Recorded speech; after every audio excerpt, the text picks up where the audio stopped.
Online आणि बाकी इतर माध्यमातून मी तर फिरतोच आहे. आता उत्तर महाराष्ट्रातून जाऊन आलो. उद्या मी संभाजीनगरला चाललोय.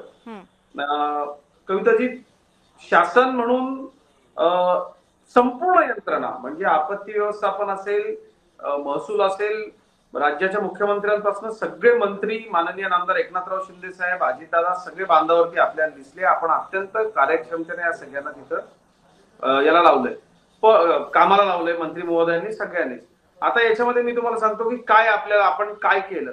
तर आपण 1339 कोटी रुपये फक्त 24 तासामध्ये जसजसे सगळं हे येत गेलं त्याच्यामध्ये आपण ते उभे केले. एकूण 9 GR काढलेत आपण आणि त्याच्यामध्ये 12,000 कोटीपेक्षा अधिकची जी रक्कम आहे ती वेगवेगळ्या पद्धतीनं वेगवेगळ्या जिल्ह्यांना. काल परभणीला, एकट्या परभणीला आणि सांगलीला जेव्हा आपल्याला कळालं की असं होतंय त्यावेळेला पटकन 127 कोटीच्या आसपासची ती रक्कम आहे ती आपण पटकन दिली.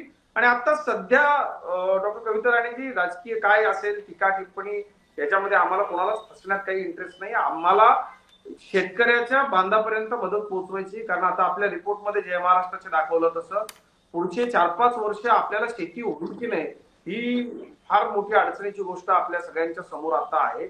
आणि सर्वप्रथम माझी हात जोडून सगळ्यांना विनंती आहे, सरकार म्हणून तर जे जे काही शक्य आहे, आता ओल्या दुष्काळाची मागणी आणि कर्जमाफीची मागणी याच्यामध्ये बऱ्याच टेक्निकल गोष्टी आहे.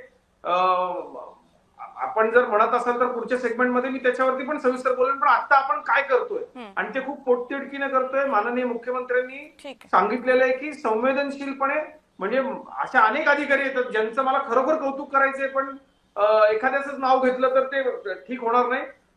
24 तासापैकी 2-2 तास झोपून या वेळेला या सगळ्या लोकांनी ज्यांनी आम्हाला शेतकऱ्यांना मदत केली, आम्हाला सगळ्यांना मदत केली, मी हात जोडून त्यांचा आभारी आहे. सामाजिक संस्था, राजकीय कार्यकर्ते, जे जे लोक आमच्या बांधावर आले, मी सगळ्यांचा खूप आभारी आहे.